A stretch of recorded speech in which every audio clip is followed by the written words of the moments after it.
Go for it. I'm sorry I don't have a voice. And Dawn is not here yet. We are meant to start at 6:30 tonight. So we'll start with some prayers and a quiet meditation, not very guided. I had a guided one on the computer, but let's open our prayer books to... What page do we usually start on?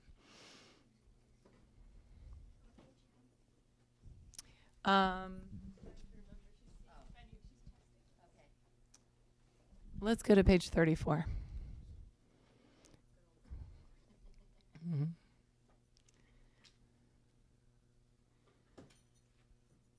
So we'll start with taking refuge and generating Bodhichitta 3 times. And you guys can, I'll just say, I go for refuge until I'm enlightened to the Buddha, the Dharma, and the Supreme Assembly. By my practice of giving and other perfections, may I become a Buddha to benefit all sentient beings. I go for refuge until I'm enlightened to the Buddha, the Dharma, and the Supreme Assembly. By my practice of giving and the other perfections, may I become a Buddha to benefit all sentient beings. I go for refuge until I'm enlightened to the Buddha, the Dharma, and the Supreme Assembly. Powers of giving and the other perfections, may I attain Buddha to benefit all sentient beings. And we'll say the 4 immeasurables in English one time. May all sentient beings have happiness. May all sentient beings be free from suffering and the cause of suffering. May all sentient beings be inseparable from the happiness that is free from suffering.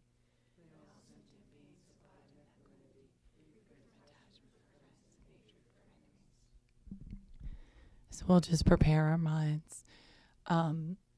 If you have any kind of settling meditation that you prefer to do, that's fine. I don't think I'm going to get much out, so I'm going to start with 9-round breathing, and if you know that one, you can do that one. If not, just follow your breath in and out. Think of your posture as much as you know about the posture. So settling into the ground, letting your mind settle, and just following your breath. I'll start with that for a couple minutes.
So you can follow the breath in a couple different ways, either following it down into your belly and then back out. You can also concentrate on the air at the tip of your nose. Slightly cooler as it goes in and warmer as it goes out.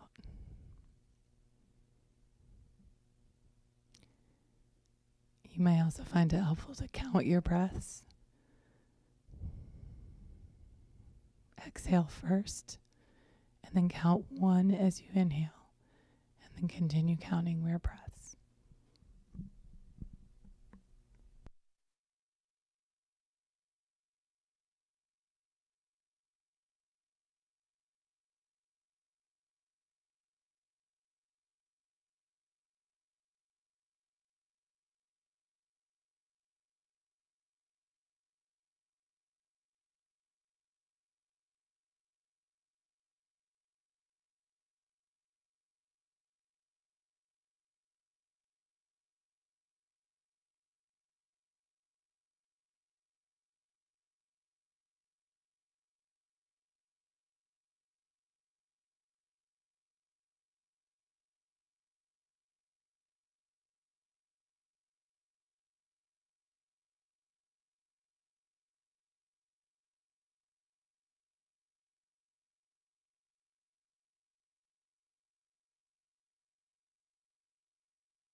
So back in back in the sometime in the 90s, there was a great Buddhist master who's now deceased. His name was Geshe Sopa, and lived in Madison, Wisconsin. And he said one time that the way to get students interested in Buddhism is to tell them that it's the answer to all of their dreams. And I guess it depends about what you dream about, but assuming that everybody wants and certainly needs lasting, unshakable joy, happiness, peace, tranquility. I mean, who wouldn't want that? And so I think that's what he meant by the dreams. And then we all have our own version of what we individually want for ourselves, family, and so forth. But it all starts with the mind.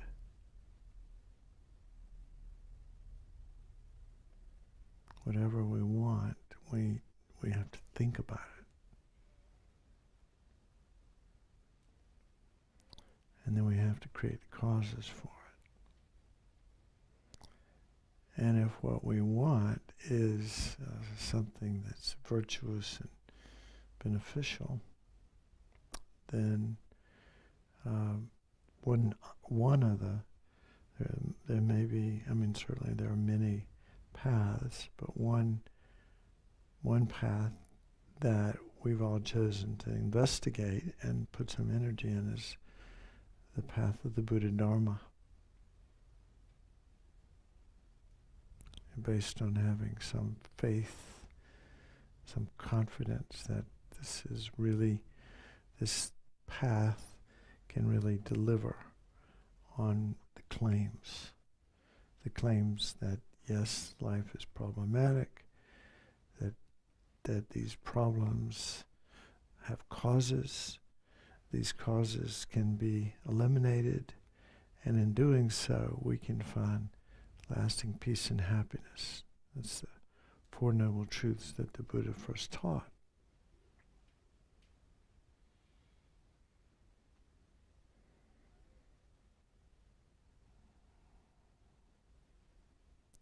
And so it's up to us, as Lama Yeshe also used to say, it's up to us to prove that the Dharma is right. That's not to prove that it's wrong. That's not a very open. The scientific method is you have an hypothesis, and then you go out and try to find evidence. And if you find no evidence, then your hypothesis was wrong. And if you find supportive evidence, then it was right.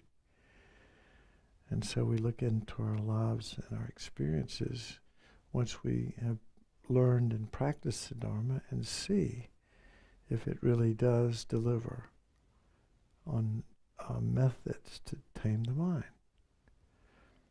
to eliminate our faults and develop our qualities.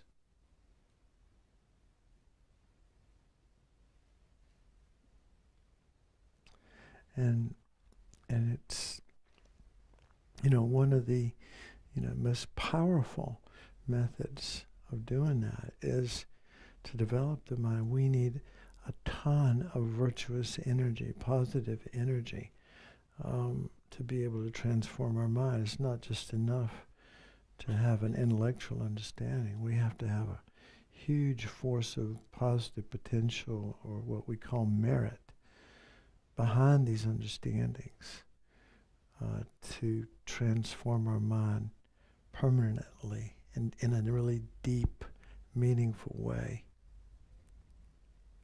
And the best way to create this merit is through not only hearing the teachings on Bodhichitta, or the awakening mind, but actually to meditate on them, talk about them, think about them, and then gradually, as much as we can, put them into our transform our lives into the meaning of these words. And Lama Yeshe's simple way of saying this was, as much as I can, I dedicate my life to others. As much as I can, I dedicate my life to others. You know, we may not get enlightened in this lifetime. It's long, it's an arduous journey. But as much as we can dedicate our life to others.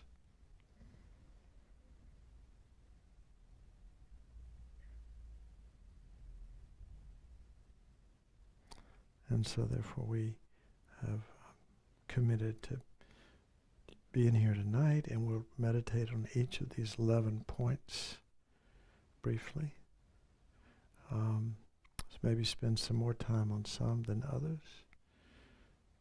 until we have gone over all the key points in cultivating Bodhichitta.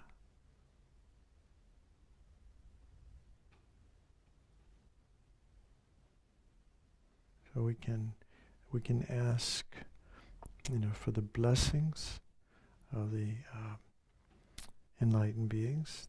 This may sound a little strange to you, but we can ask for the blessings of the enlightened beings, that our mind can be blessed, that we can, deepen our understanding and experience of bodhicitta, so that it will make a difference, have an impact on our lives immediately.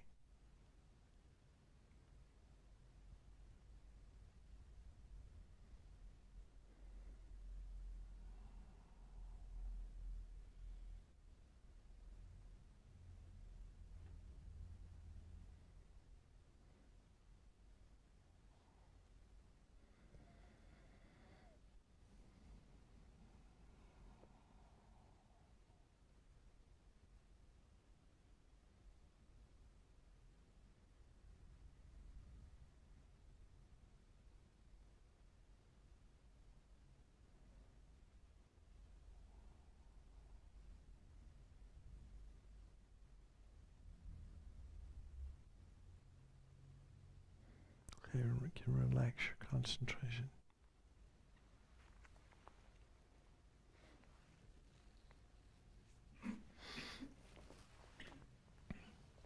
Let's see that. I know it's in here.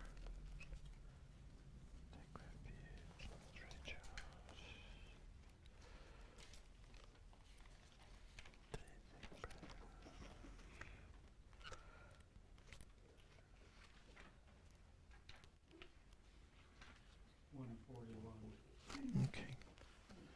Thank you.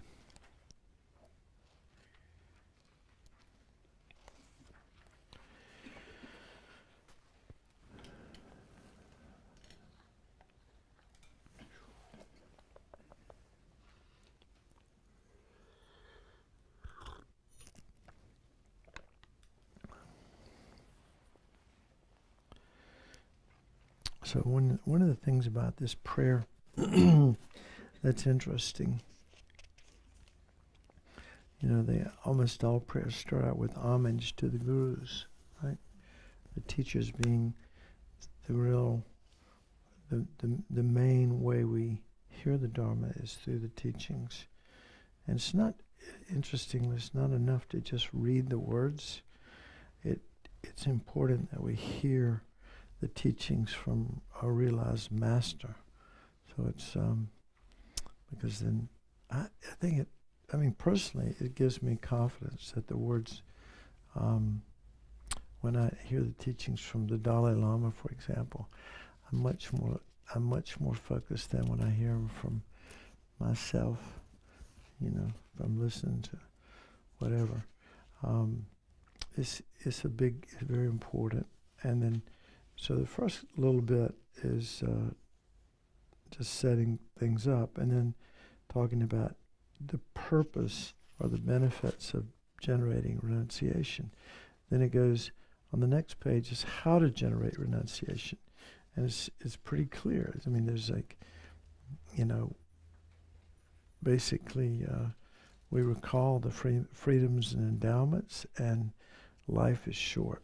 We're going to die soon, so let's turn our mind away from the things of this life, and then we think of karma and how miserable cyclic existence is, and that helps us turn our mind away from future lives, because the future is going to look just like now, because we haven't created the virtue for it to look any different. So then it's talking about we've meditated on those points. Now the definition of having generated renunciation is stanza 5. And then the purpose of generating bodhicitta, the mind of enlightenment, and then, very quick summary of how to do that. And then how do you know you've generated bodhicitta? So that's really nice. All set up there. The benefits, how to do it, and then what it's like when you've done that. Then the reason to meditate on emptiness is stanza 9, and then how to do it, and then go to stanza 14. Kind of summarizes it. The part on emptiness is really cryptic, and it's.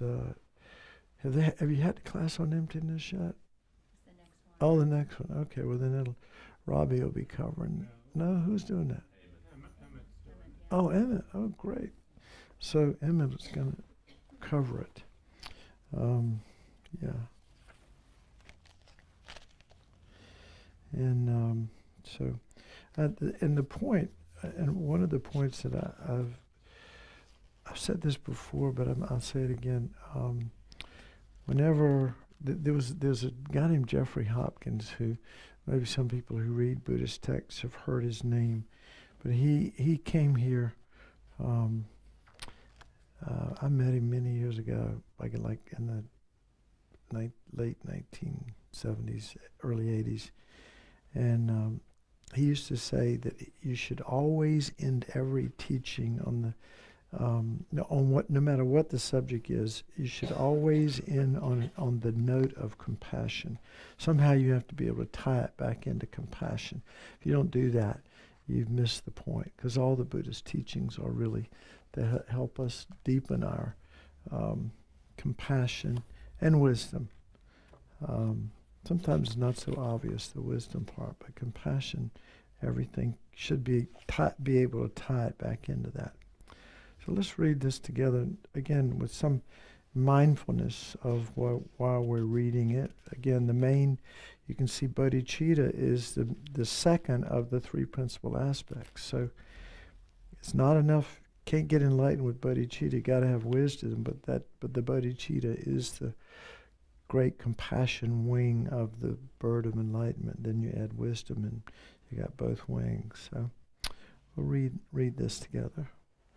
I bow down to my perfect gurus, the essential meaning of victorious one's teachings, the path praised by all liberators and innocent children, the gateway of the fortunate ones desiring liberation. This I shall try to explain as much as I can. Those who are not attached to the pleasures of circling samsara, who strive to make freedom and endowments meaningful, who entrust themselves to the path pleasing the victorious ones. You fortunate ones, listen to the call of my mind, with the complete intention definitely to be free from circling. There is no way to pacify attachments, seeking pleasurable effects of circling.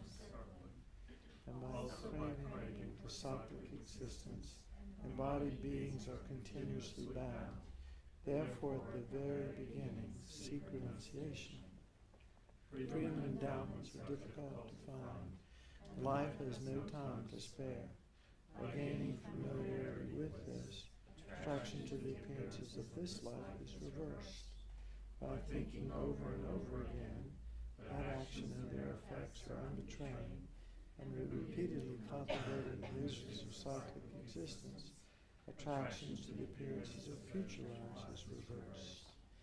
When, by having trained in that way, there's no arising even for a second of attraction to the perfections of cyclic existence, and all day and night the intention-seeking liberation arises, then the thought of renunciation has been generated.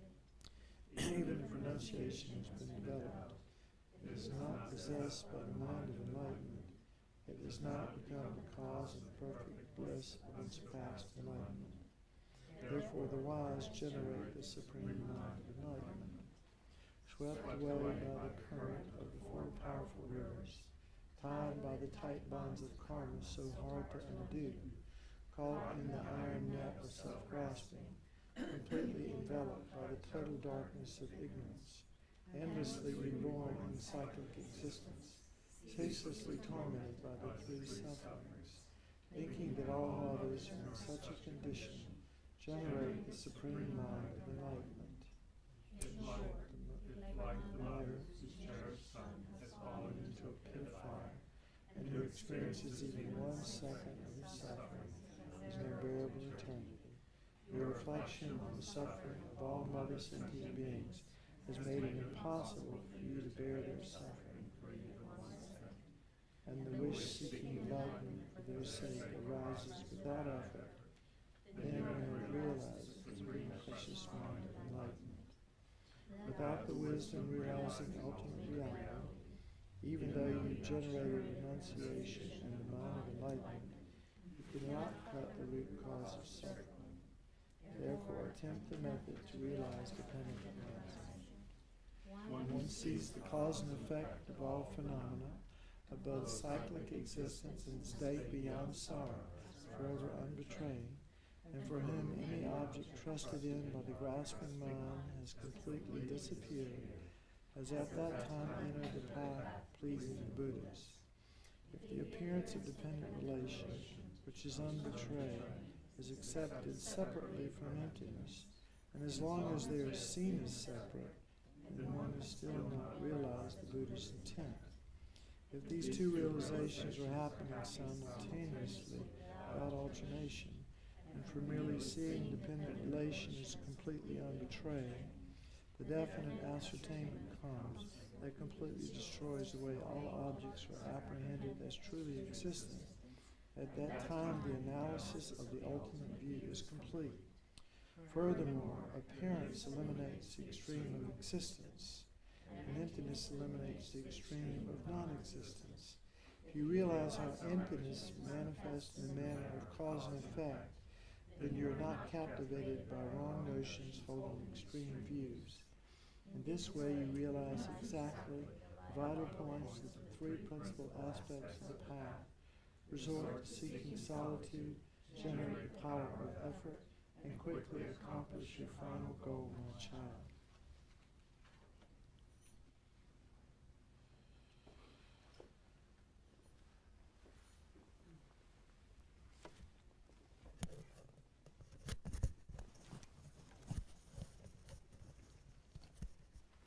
So,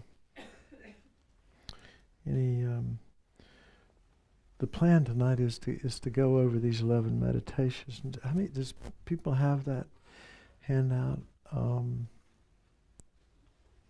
handy? I know it was given out in the first class. It's okay if you don't.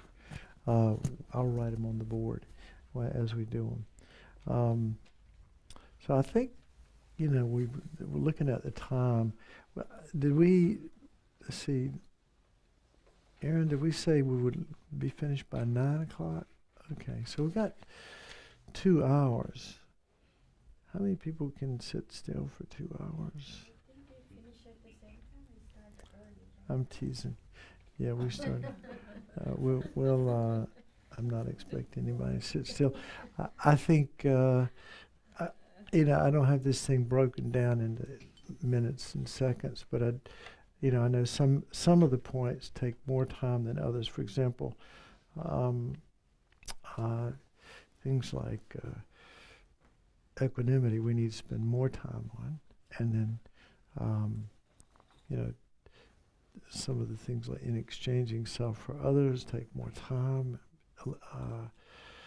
The Tong Lin will take more time, and so forth. So we'll allocate the time according to it, but we won't cut short anything. So we talked last time about how, particular feature of the Gelugpa tradition is that, there are two different sets of teachings to develop bodhicitta. There was the 6 cause and 1 effect, or sometimes called 7 cause and effect. And then, so that one came down through the lineage of primarily Atisha. That was the main thing he taught in Tibet. And then, but he taught this exchanging self with others to some few disciples, but not generally speaking. And then the lineage of exchanging self for others comes through Shantideva, who wrote the Bodhicharyavatara. And so that's a little bit different method of developing bodhicitta. It's said that the 7 cause and effect generates more kind of, because you're thinking about your mother and how kind she was and how everybody, it's supposed to be more like heartwarming, a little bit,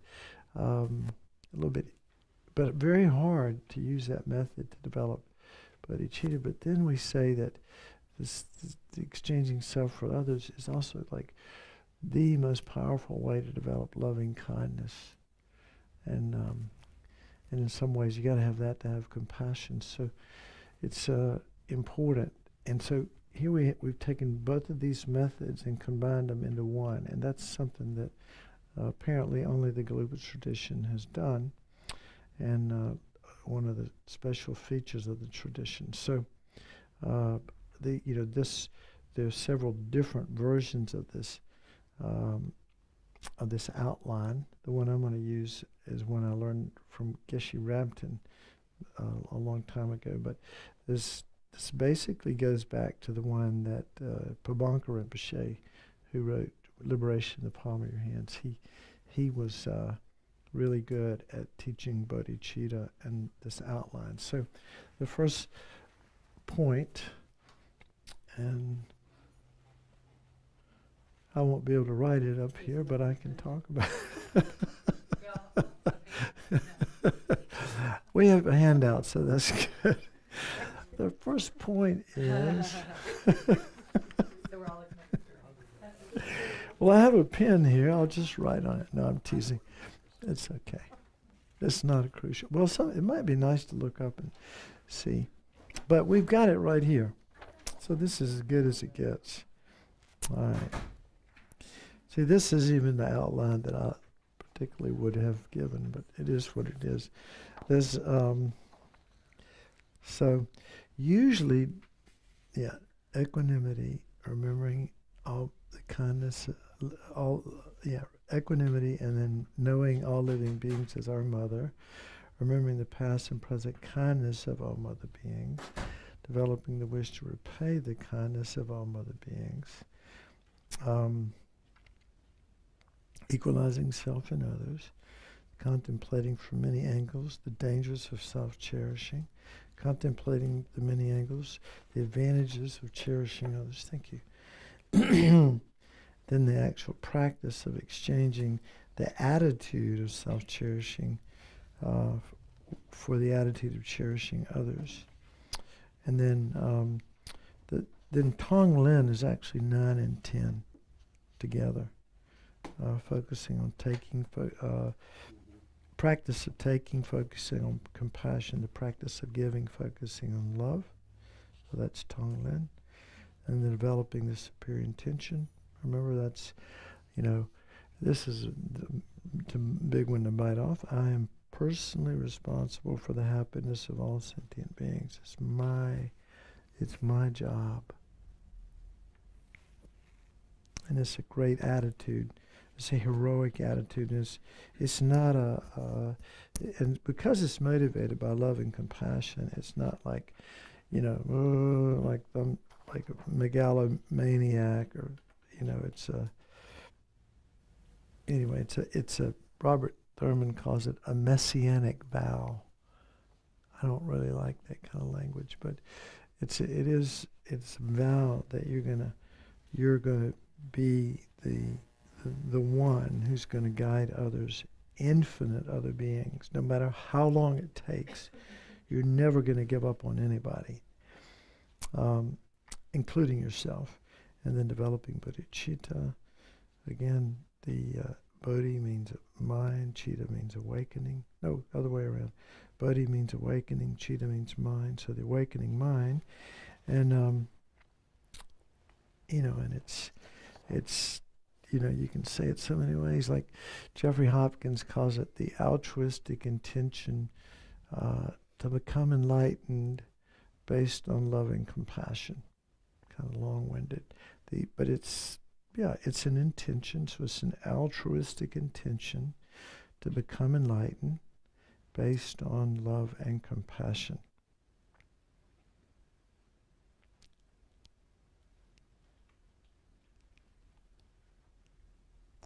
And one thing I asked Jeffrey Hopkins one time, I said, we were talking about bodhicitta, and I was, he was saying that and I alluded to this earlier, that to realize emptiness, which is quite, just to understand it intellectually takes, some effort, and really working with the meaning of the words, and focusing on it, and trying to train yourself every day to understand it, but to really have it be part of your experience, so-called realization of emptiness. You have to have an incredible amount of merit, and he said bodhicitta is the reason you can realize emptiness. That's what it takes. Intellectually, there are a lot of people that understand the emptiness, but they're not very, very, very few that have the realization of emptiness. That is, that's how they see the world. And so we need bodhicitta to help this great compassion that bodhicitta is about. We need that to empower the wisdom consciousness. And then the wisdom consciousness empowers the compassionate consciousness. Remember how we talked about that? About how wisdom, if wisdom was just dry like saltines, didn't have any moisture, it wouldn't really move, really wouldn't appeal to us. It wouldn't change our mind.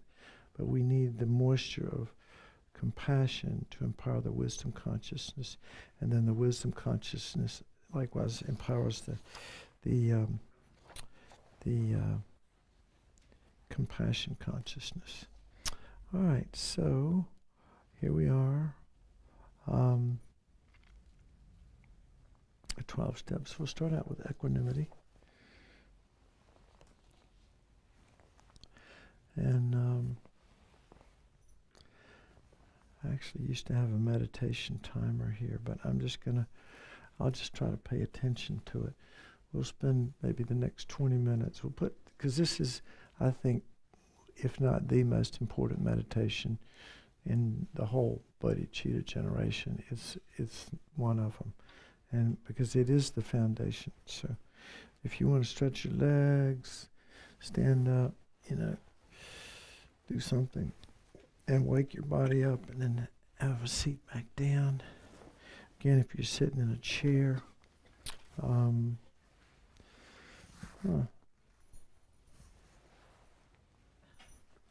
yeah, that's fine.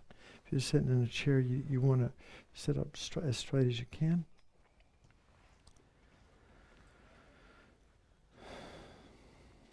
And we'll start out by focusing on the breath.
Now we can do something a little different. We haven't done this before, but before each meditation, this is 1,000-arm Chinrezig. I don't know if there's a 4-arm Chinrezig here, is there?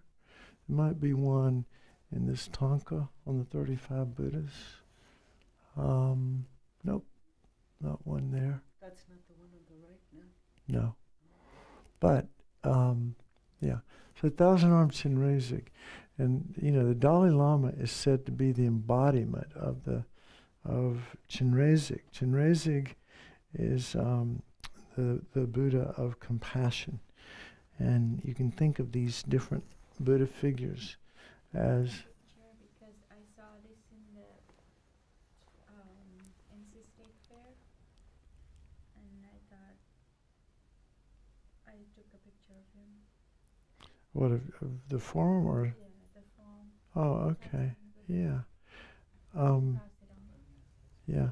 Anyway, there's a forum Chinrezig that, the two hands at the heart, and then one holds a flower, and another one holds a rosary. So the forum Chinrezig, and then there's the 1,000-arm Chinrezig with lots of heads, and 1,000 arms with little eyes on the palm of each hand, and it's reaching out, to help all sentient beings who are suffering. So you don't have to have that, specific visualization, but before every meditation, what I'm going to do is I'm going to suggest that you imagine about a body's length in front of you, and as big as you can, this orb of light that, as best you can imagine that it's Chinrezig, okay?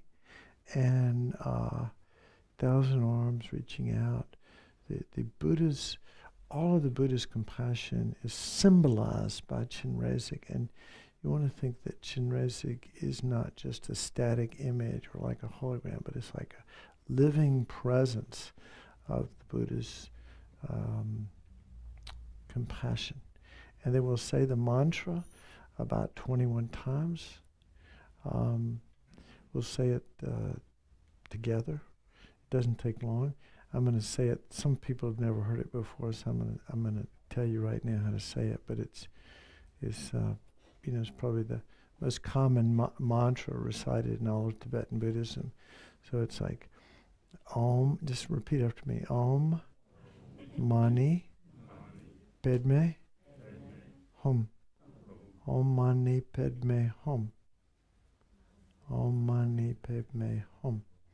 And it's translated a lot of different ways. Hail to the jewel in the lotus, but don't worry about what it's the intent of this mantra is to cultivate compassion. Okay? So as we say the mantra, we'll imagine that blessings come from the Chinrezig. That's, again, a body length in front and at the level of our forehead, seated on this lotus and sun, and embodying all the Buddha's compassion. And as we say the mantra, imagine that the blessings of compassion are entering the crown of our head and completely filling our body as we say it just these 21 times.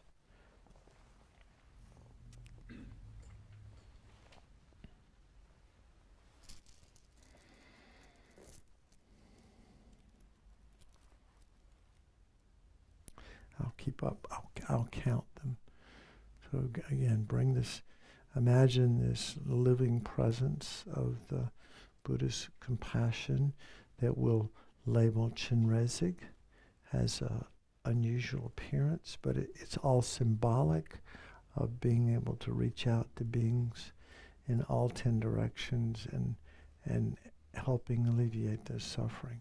And so we want that living presence. That living presence will send light and nectar into the crown of our head and fill us with our body and mind with the energy, the blessings of compassion.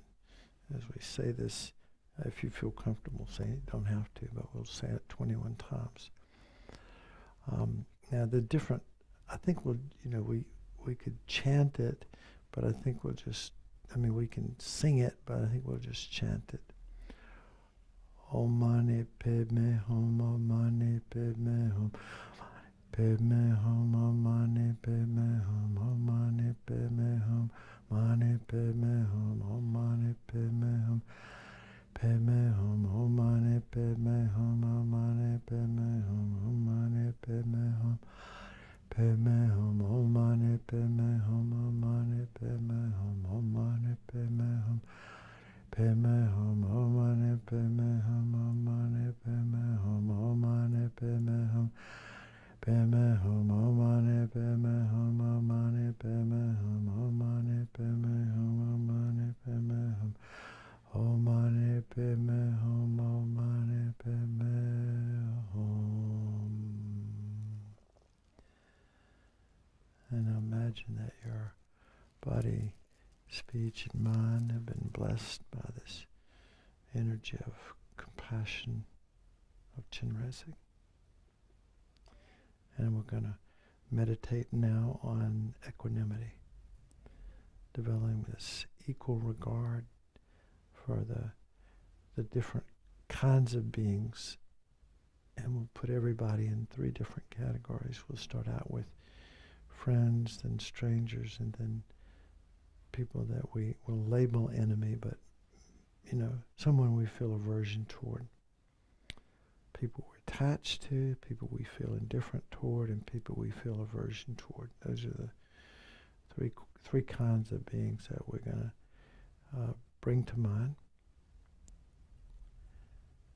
And you want to try to bring to mind, like for example, for attachment, bring to mind somebody that you really are attached to, and let the mind of attachment arise. You want it to, even though it's a negative mind in some sense, we're using this meditation to help us experience it, and then to begin to work with the energy and the misunderstandings that lead to that.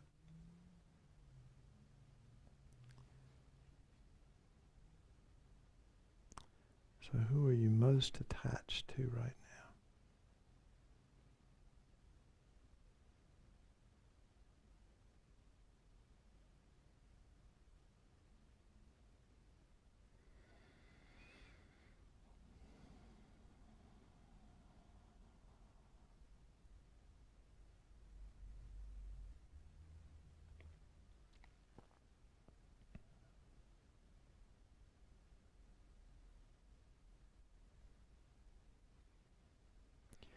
And then we can use several lines of reasoning to lessen the grip of attachment.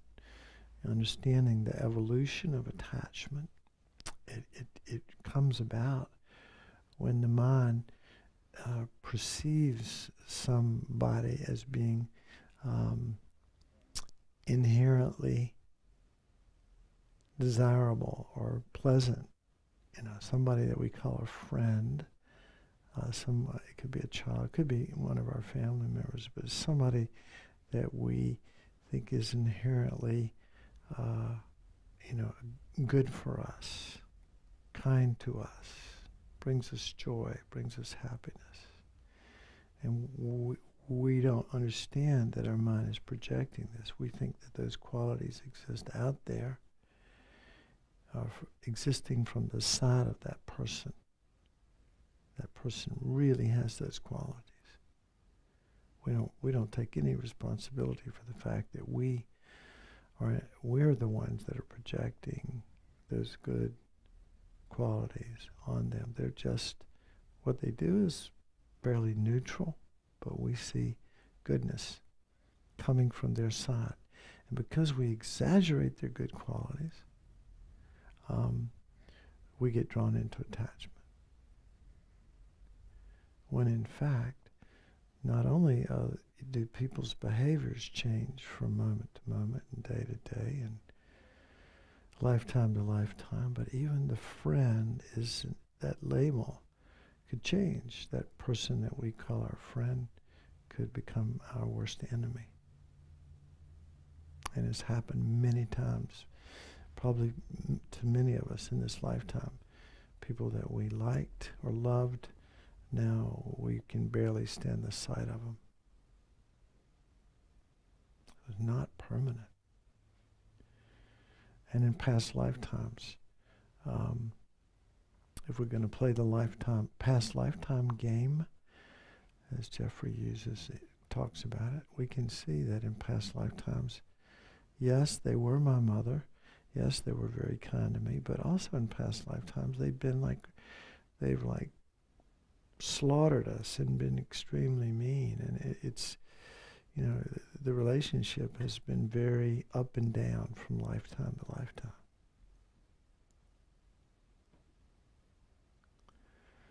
And so we look at this friend who is the friend of our worst enemy, our ego, who basically tells us what we want to hear. Rarely will a friend be brutally honest with us, although some of us have friends like that. Most of us, we think of our friends as being kind to us most of the time. But this so-called friend is the friend of our worst enemy, our self-cherishing, egocentric self.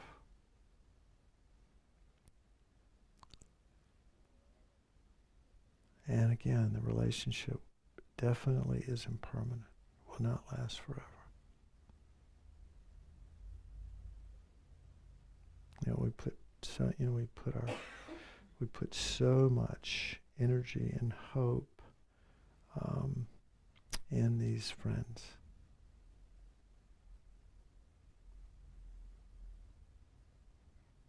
Parents who've put all their whole lives' efforts into raising their children, and then when they grow up, they won't even talk to them.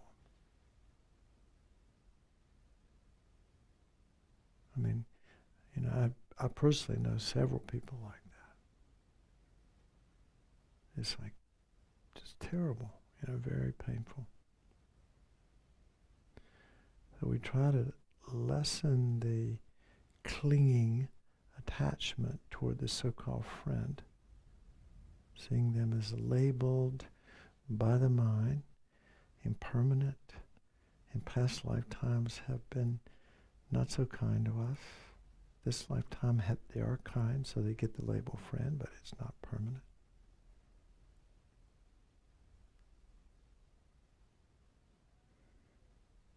So we get sort of lessen the attachment and develop a more equanimous attitude toward the friend. Then the next being is the stranger. And strangers are just like anybody. Like most of us in this room probably don't know each other very well, would consider it. We're sort of strangers to one another because we haven't spent a lot of time together. But there are plenty of people that we pass on the road, in the elevators, and in the malls and streets and so forth that are definitely strangers. And we are completely indifferent toward these beings. We don't feel one way or the other. We just have, I don't want to say we don't care, but, for the most part, we're more focused on ourselves than them. And yet, a few kind words, and the so-called stranger, the person we label stranger, can become a friend. And of course, the opposite, a few unkind words, mistaken kinds of speaking or acting, can cause this stranger to become an enemy, someone that feels aversion toward us, and likewise we feel the same way. So again, this stranger has been our mother in the past lifetime, has also been mean, has done all manner of evil toward us, directed toward us. because we have this potential to have had countless previous lifetimes, and in every lifetime we've had strangers and friends and family, and this person has been in every potential relationship with us. We don't remember that.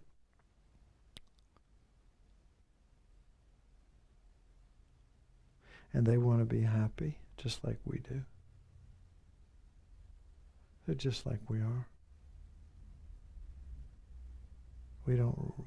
We walk right by them without any recognition, literally, that they exist, and we label them unconsciously stranger, and we just keep right on walking. We have no regard for these beings, one way or the other. And so we want to let go of this indifference that we feel toward the stranger.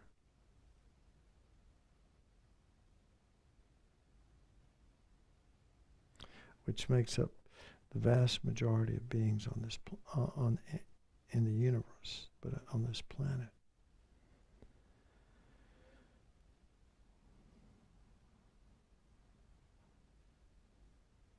So you imagine you're a stranger and you try to get some sense of the potential of this being, but also, equal regard for the friend and the stranger.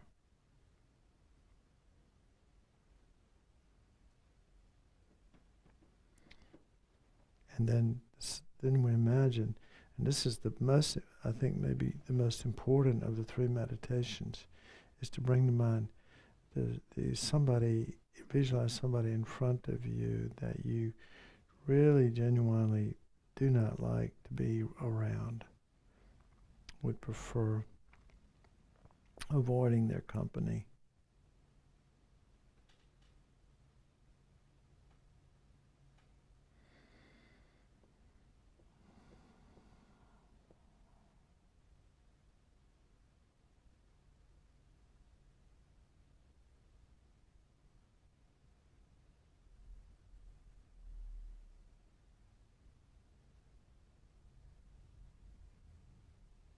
And allow a mind of aversion to arise. You might even think of the reasons that you dislike them.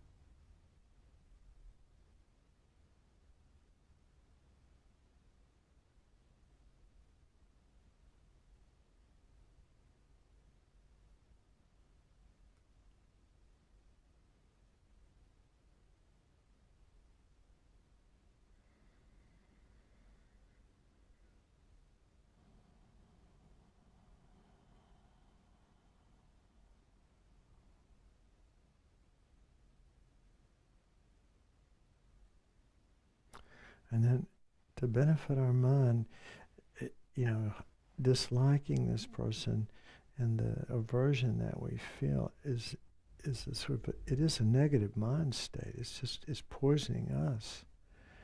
And it's sort of like anger. Anger's like drinking poison, expecting somebody else to die, the person that we dislike. It's stupid.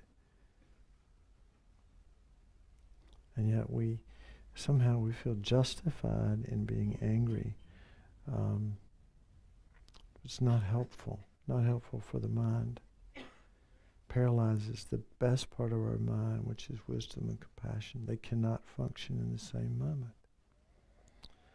So this so-called enemy, we look at, again, using these two obvious reasonings. One is the impermanent nature of the enemy. Of course, all of our enemies eventually will die, but I'm talking now about things like the enemy has not, in that relationship is changeable. Could become a stranger. We may never see him again, but the so-called enemy could become a friend. Just a sincere apology and a few kind words could transform a person that we now have a a lot of problem with into at least someone that we can tolerate, if not the potential for a sincere friendship. So it's not fixed, and yet our mind clings to the notion that the enemy exists inherently out there, hardwired, objectively out there, and we exaggerate their negative qualities, and we don't want to see anything positive about them, and we don't. And when we think about it, that projection of enemy that we cling to and feel so strongly about can change at any moment. And in past lifetimes, this mean being was indeed our mother, our dear mother, or father, or best friend. They've been very kind to us. Yep, they've been mean to us too. But interestingly, the relationship that is the valid relationship. You have to think about this one now. The relationship that's the valid relationship is the one where you feel warmth and connection toward this being.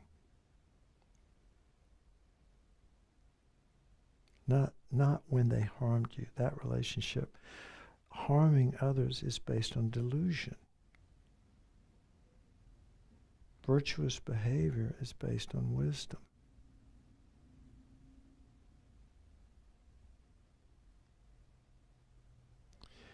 And it's kind of like if,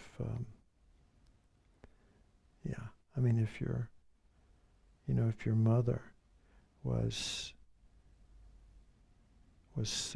sick and was given, some narcotics or something, and grabbed a knife out of the kitchen and was coming at you to stab you, like what you would do would be to take the knife out of her hand and try to subdue her as gently as you could. You wouldn't get into a fight with her and then stab her with it.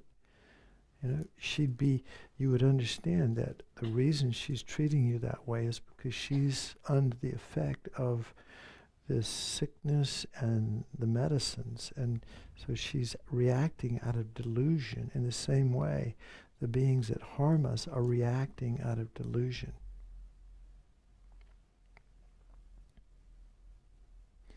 And the real cause, and Shantideva talks about this, and we use this example every time, is somebody hits you with a stick.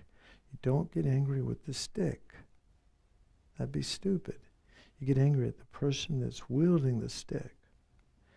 And this, in the same way, this person who's harming us is like the stick. The real source of the harm that we're experiencing are actions generated by our own self-cherishing mind that set into motion this karmic wheel, this karmic boomerang that's now coming to us in the form of harmful actions. This other being is harming us. But the real demon, the real source of our suffering is our own former actions motivated by selfishness, self-cherishing. And then this another reasoning that's very interesting and a little bit hard to hear when you first hear it is that there's no potential for enlightenment without having the perfection of patient endurance. Patience is so important, and we do not learn in patience by having an easy life. Patience is cultivated in dependence upon, and tolerance in dependence upon tough situations and tough people that aggravate us. And so we in essence need a good enemy to be able to develop true patience. The perfection of patience, which is necessary to become a Buddha, is dependent upon the enemy, the so-called person that we feel aversion toward. And so they're like our ticket out of here. So precious. So precious. And all our mind wants to do is focus on his or her negative qualities, and they're swimming in good qualities. But we don't, our mind is so diluted, we cannot see it. And so we have to really make ourselves to begin to see that this person isn't inherently bad, evil, or wrong. That this relationship is impermanent. The label is impermanent. And like I said, in past lifetimes, many different possibilities. And so we go back and let's look at the so-called enemy. See if we can soften our attitude toward this person a little bit, seeing them as now like a teacher, and even the harm that they did to us is actually the fruition of a karmic seed, and the karmic seed's finished, so it's like helping us purify our negative karma. So kind, so helpful.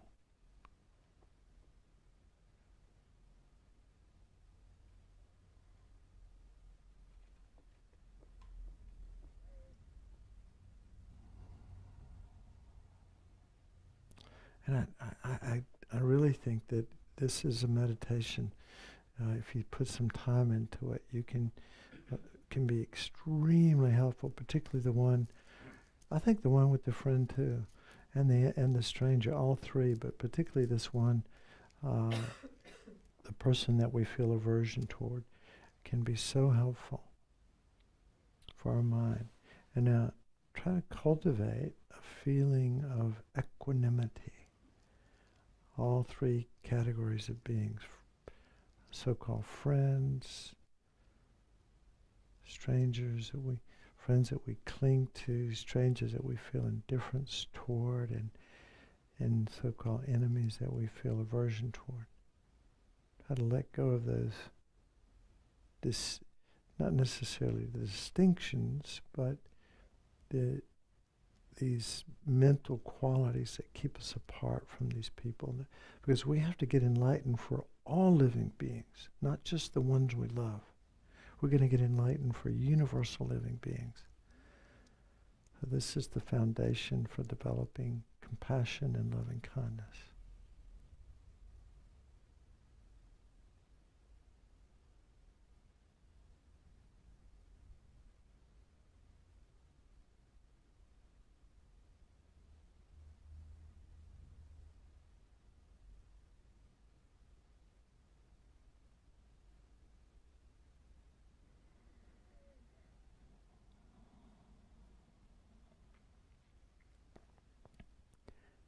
And the way we do these analytical meditations is, you think about the friend and the stranger and the enemy, and maybe you see a little shift in your mind about the friend. Maybe let go a little bit of the attachment, and we let go of a little bit of this indifference toward the stranger, and let go a little bit of the aversion toward the enemy.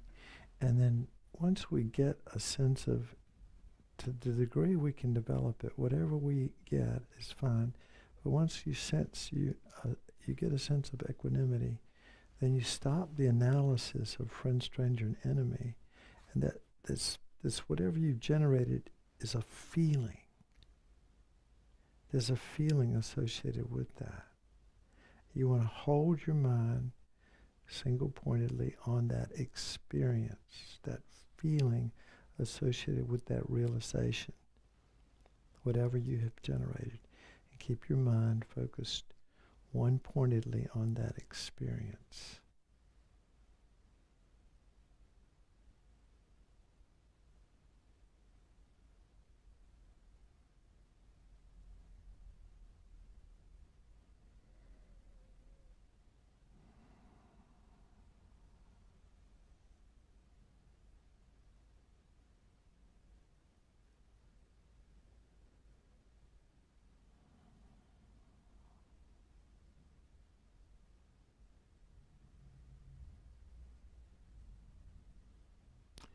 Now relax your concentration.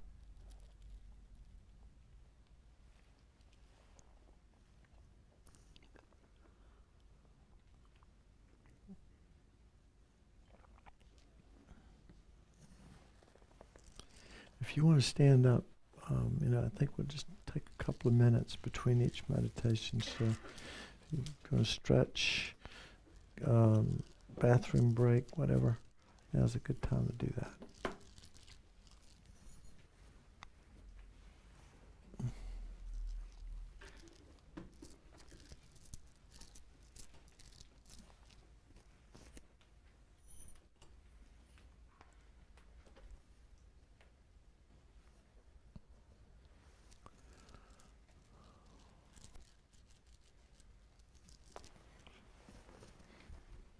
You want your water heated up? No, it's perfect. Is that right? Yeah. Thank you.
You said Hello? Yeah. that when we see some negative person or Mhm. negative aspect, that we are selfish. But recently I experienced so much anger because I felt this person, my close friend, keeps asking, I felt like it was asking me to cross my ethics. You know, I grew up doing yoga and under my father, very strict ethical point. Mhm. So I felt this person was asking me to bend me into other aspect just to promote them. And actually it just made me angry for 2 days. Couldn't even function. And then I just had to go out of town to just do something else to calm myself. And then each time this person asks me again and again, I keep guiding them to, instead of being angry, I kept guiding them to go to bigger organizations so that they will understand the ethics of it than me continuously repeating the same thing, that Mhm. I don't want to be part of this. Right. Maybe they don't see it, but for me it was, so I don't know how I am selfish in that. I couldn't figure out when you're saying I brought this person into my presence, and I couldn't understand how I'm being selfish in that. So that was Well, it's a good question. It's a fair question, and it's one of those things that have you been here for the module on karma? Okay, so we understand that karmic seeds are constantly ripening. Most of the things that are ripening right now, today, tonight, in this lifetime, were seeds planted in former lifetimes. Right? It's not just what we did yesterday ripening today. The vast majority of the karmic seeds, I'd almost say all, but I don't want to never say all, but almost everything we experience now is the product of all of our former moments of consciousness, going back from beginningless time. And so, you might not be able to see what you did. It's not like you deserved it or you did anything to deserve that. But, from a karmic perspective, it's helpful for our minds to see that we're accountable for our experience 100%. Right? It's never helpful to see yourself as a victim. Never helpful. Even though we use the word victim, if somebody came in here and shot us all, the newspaper would say, ever how many people are here? 20 victims. And that would be right. That's, we didn't obviously do anything to deserve it. But from a Buddhist perspective, we probably had shot this person. Well, karmically speaking, we'd all killed him or her in a former lifetime. And now we're getting the karmic fruit of that. The point is that karma is very complex. It's not easy to figure out. And it's helpful for the mind to take responsibility for everything, the good and the bad, right? And when things happen to us, it's not like we're a bad person. It's just the fruit of past former actions ripening now. We're getting harmed now. I remember this lady, I was listening to NPR, and this lady from Thailand, this is back in the middle of the AIDS epidemic, and she was a very strong Buddhist practitioner, and or at least she had a strong belief in karma. And so when she got AIDS from her husband, who'd got it from a prostitute, her attitude was like nobody could, at least the people on NPR couldn't believe it. This lady, aren't you angry at him? No, this is my karma. This is my past actions coming back to me. It doesn't help me to get angry. Now I'm sure she confronted him, and there were some things to be said, but from her perspective, she was seeing it as her own former actions coming back to her from past lifetimes. And yeah, she was purifying negative karma. So I don't know if this is getting at what you were talking about, but it's what goes around comes around. It's a point of view. It's the Buddhist point of view. There are no accidents. You may not agree with that, but you might want to take a look at it and see how it affects your mind. You wouldn't go around and tell somebody, well, you got what you got what you deserve because you did something bad in the past. They wouldn't get it. It wouldn't help, right? But from our perspective, looking at everything that's coming up moment to moment as the ripening of our own former actions, it helps us from getting tied into, pointing fingers at people and turning people that are harming us into, enemies necessarily, when we can see that it's the fruit of our own former actions. They're just the vehicle by which the negativity is coming back to me. The real demon, the real problem was my self-cherishing mind, right? According to this meditation on the faults of self-cherishing, which we'll get to in a minute. All right. Why do we not remember anything at all of our past? Well, would that be helpful or what? I mean, nothing. Some people do. That we cannot recall anything of any of our past lives, and we've probably had so many. Well, some people do. Some people, some children particularly sometimes will make will have memories of past lifetimes, but if they say anything to their parents about it, they can't, because the parents don't necessarily have that worldview, they wouldn't respond to it. But I don't want to get off on that subject. I'd rather stay with Bodhichitta here All right, so let's, again, we'll sit up straight and get our mind focused by focusing on the breath, and then we'll bring the Buddha Chinrezig, but start out just by following the breath for just a moment.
And again, imagine at the level of the forehead and a body length in front of you is this, it looks like, Chinrezig. You could imagine Chinrezig, the Buddha of compassion, is like a hologram, but you don't want to think of it as just a static image, but it's like think of it as a living presence of the all the compassion of the Buddha and the form, and we're giving it a form, and its color is completely white and pure, the form of Chinrezig, but this Buddha of compassion.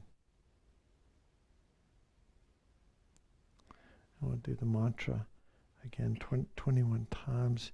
As we say it, we could imagine that light and nectar coming from Chinrezig heart is entering the crown of our head, completely purifying our body, speech, and mind, and granting us the blessings of the meditations on to develop bodhicitta. Om mani padme hum, om mani padme hum, padme hum, om mani padme hum, om mani padme hum, om mani padme hum, mani padme hum, om mani padme hum, padme hum, om mani padme hum, om mani padme hum, om mani padme hum, padme hum, om mani padme hum, om mani padme hum, om mani padme hum. Padme hum, om mani padme hum, om mani padme hum, om mani padme hum. Padme hum, om mani padme hum, om mani padme hum, om mani padme hum.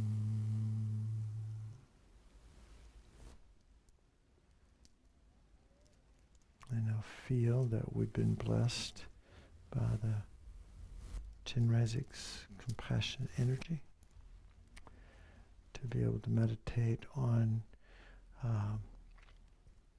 seeing all beings as our mother, remembering the kindness of all mother sentient beings, and then developing the wish to repay that kindness. And so the first contemplative or analytical meditation is to, again, it depends. All of these 7 cause and effect meditations depend on having some, at least openness about the possibility of past lifetimes and the fact that the mind is beginningless, which is logical. Time is beginningless. Consciousness, from the Buddhist perspective, has no beginning. And the first moment of consciousness of this life,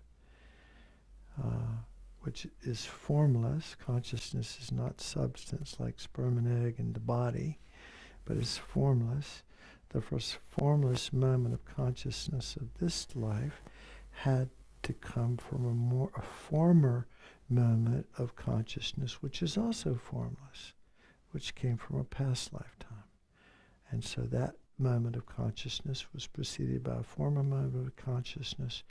So the consciousness of the past life, and then the life before that, and the life before that, and going on and on and on, back endlessly to the beginning of beginningless time.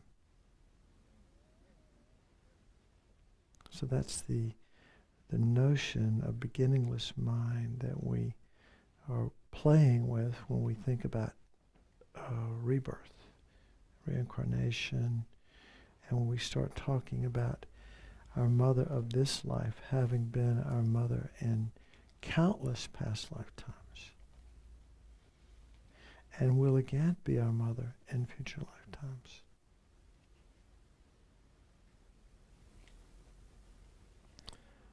And we will be her mother in future lifetimes. And we've been her mother in countless previous lifetimes. We particularly have a strong karmic connection with our mother of this life. Very powerful karmic object for us to, negative actions directed toward our mom are very powerful, and as well as positive actions directed toward her.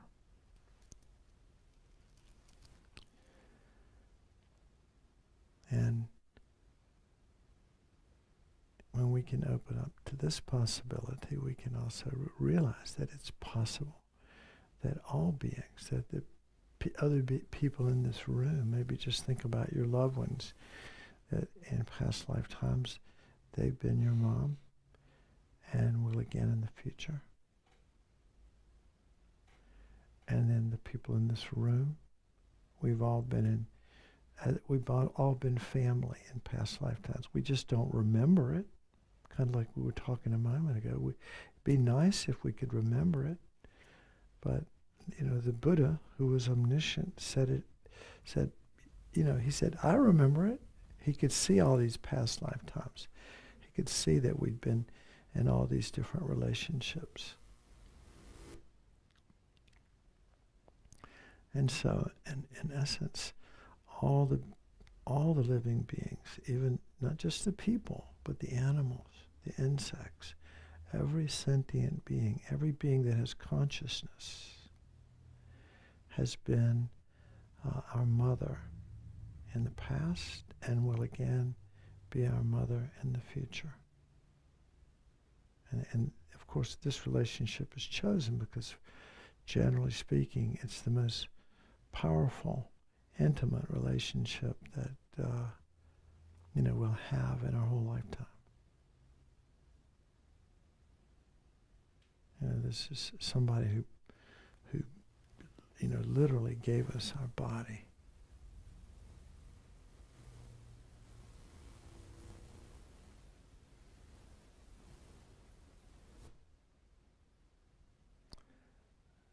So we try to see universal living beings, even insects. We think, next time you see one, just think, that being has been my parent in a past lifetime. That insect has a consciousness and has been like family in past lifetimes.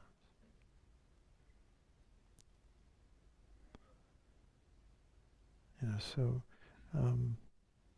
Lama Yeshe used to call everybody kind mother, kind mother.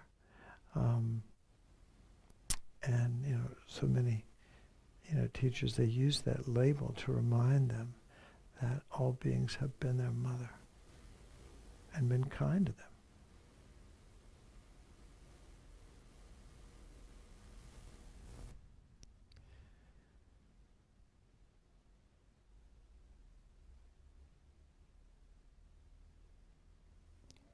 So if we do that meditation reasonably well, we develop, whenever we see a stranger, we immediately feel some kind of connection, not just disconnect. Because part of us has the realization that all beings have been family.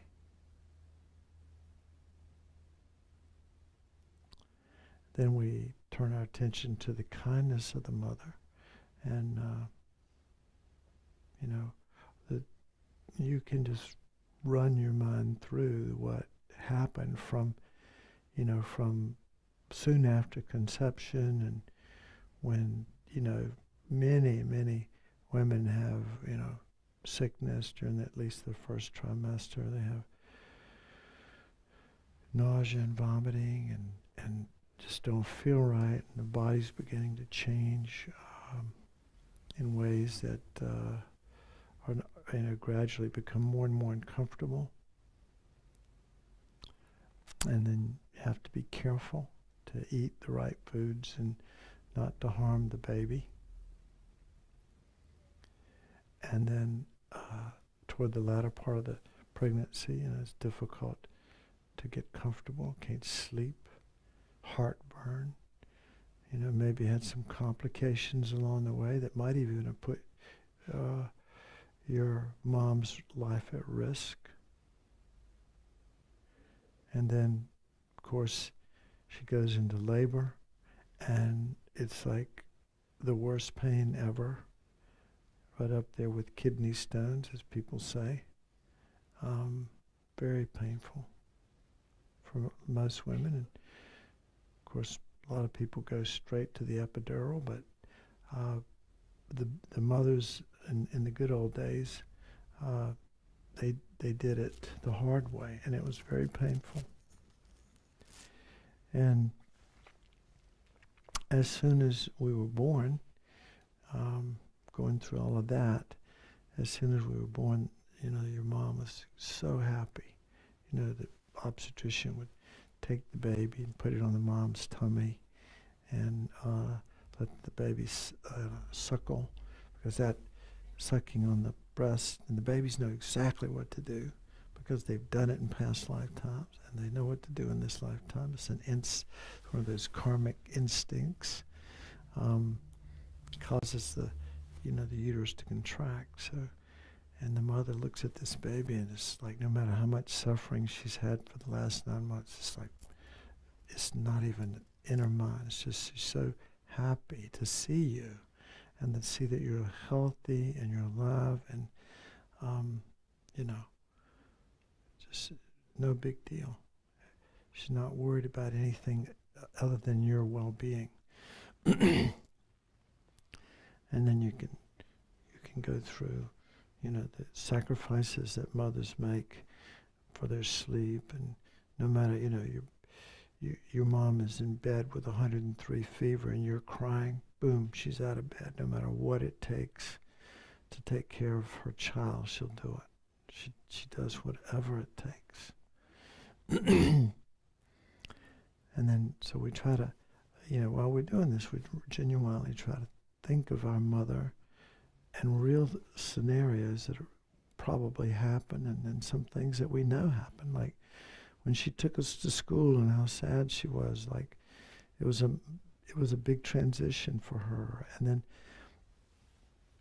how she taught us how to walk and talk and bought us clothes and took us to this and that, and literally early on in life we wouldn't have lasted. We wouldn't have lived a day without her kindness.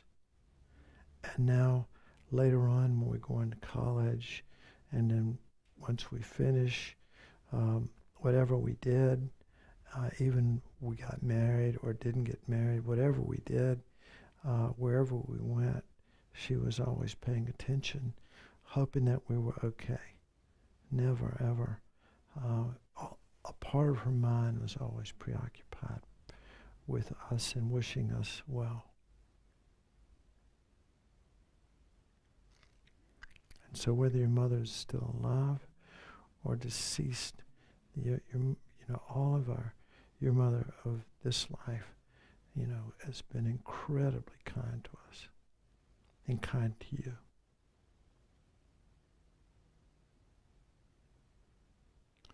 You know, in there's a sutra that's famous in Chinese Buddhism. It says, if we carried our parents on our shoulders, it's called the Filial Piety Sutra, and it says if we carry our parents on our shoulders our entire adult life, we couldn't begin to repay their kindness for having given us the opportunity to be a human being. Think about that.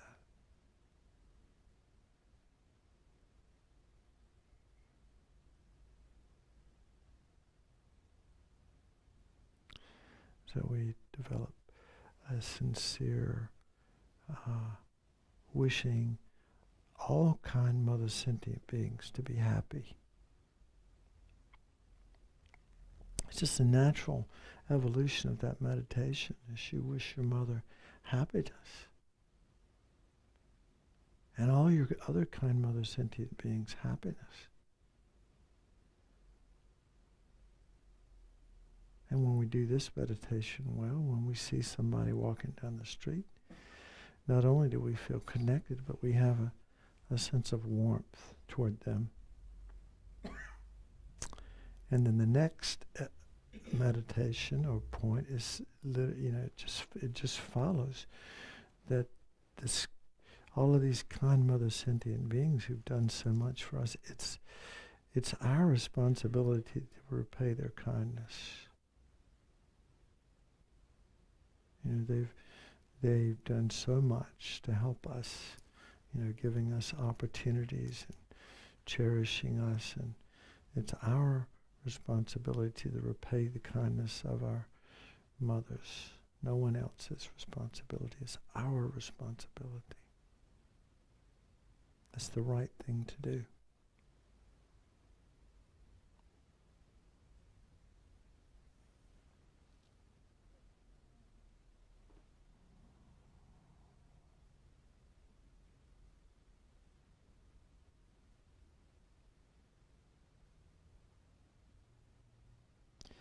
Now that I'm going to shift, we're going to do one more brief meditation on the equality of self and others, and now we're sort of moving away from the 7 cause and effect, even though we haven't gotten to, we've only covered part of those meditations.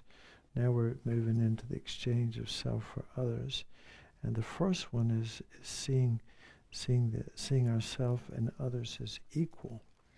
And so having done these meditations that we've done up until now, make it a little easier to see ourselves and others as equal.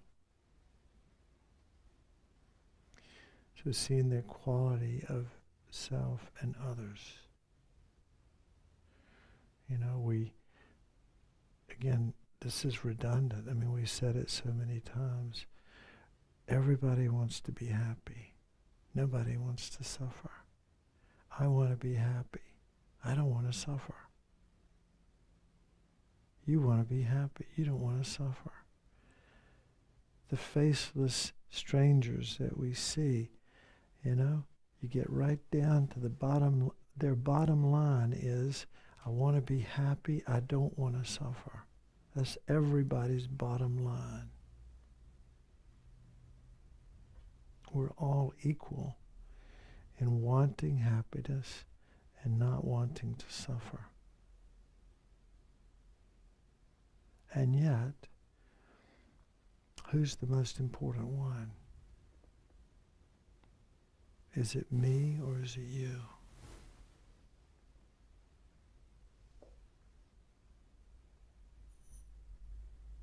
Is it self or is it others?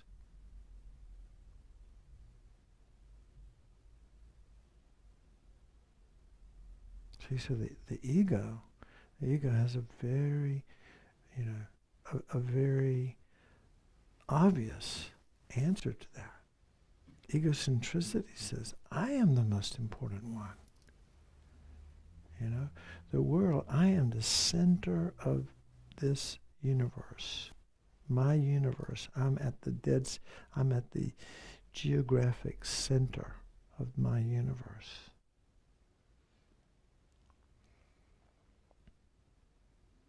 What brings me happiness, I cling to, and what disturbs my happiness, I feel aversion toward. And it doesn't work. We all want the same thing.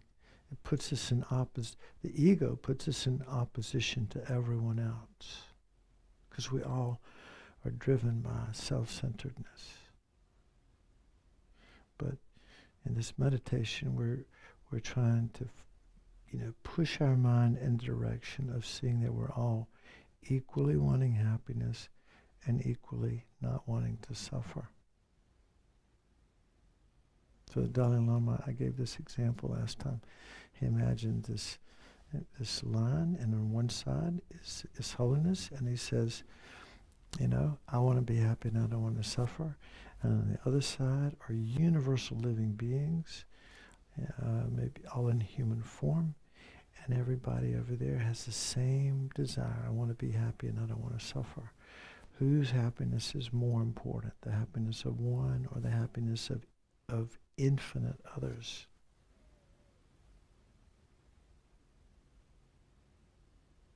Logically, the happiness of infinite others.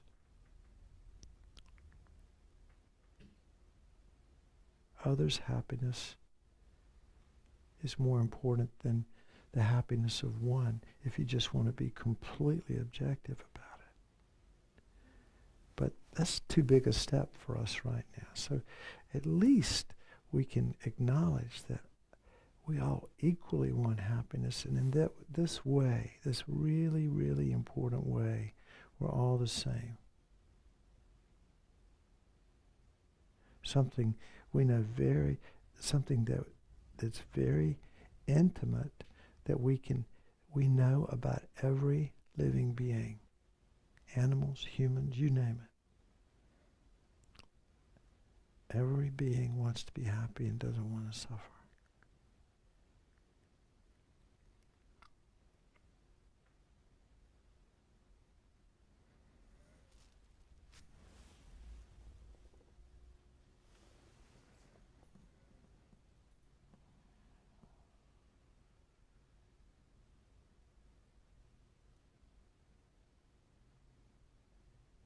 And it's just good to even go through your friends, your family, one at a time, then people that you may feel indifferent toward, and then the hardest people to work with are the so-called enemies, and gradually thinking about them in this way. They're just like me. They want to be happy. They don't want to suffer.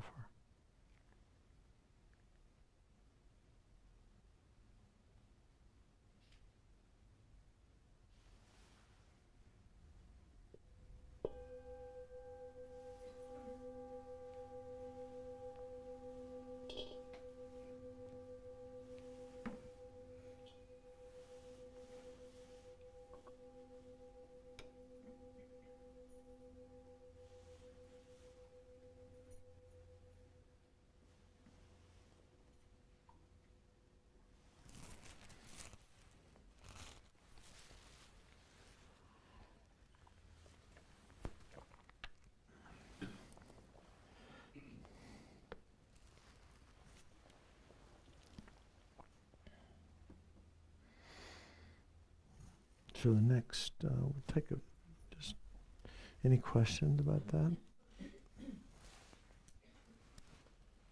Okay. So we'll just take another minute to just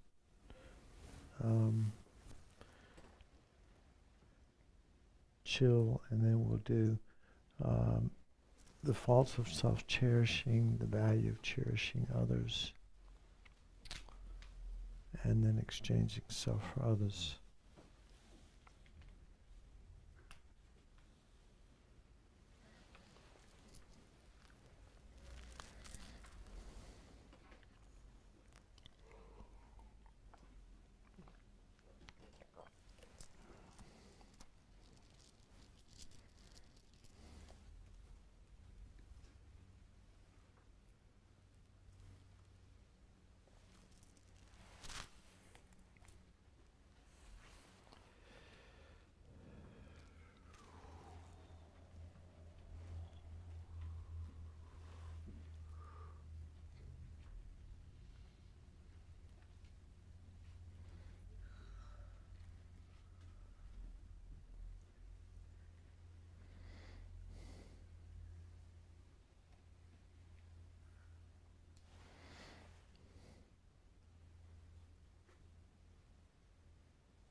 Okay, let's go ahead and get started so we can get through these last meditations.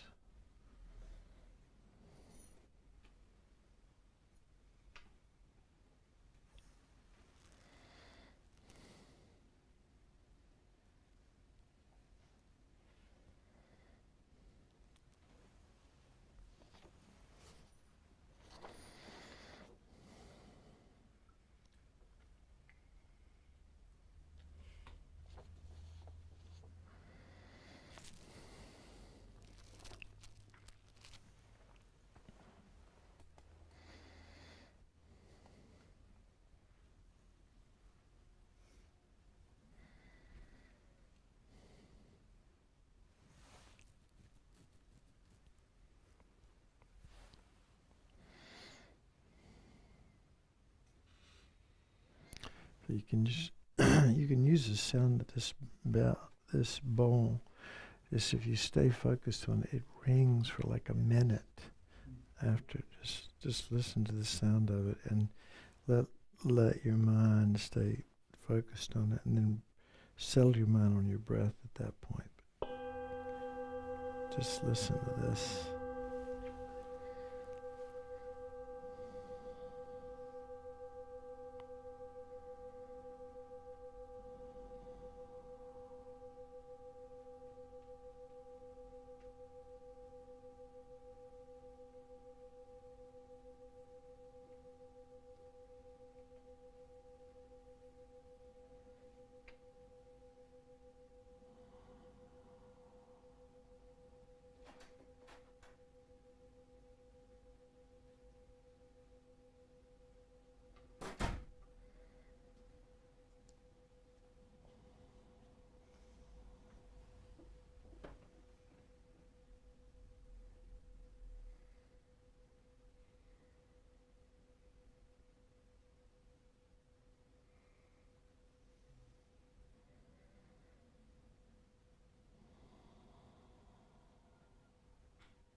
So again, Chinrezig is in the space in front, at the level of our forehead and the body's length in front.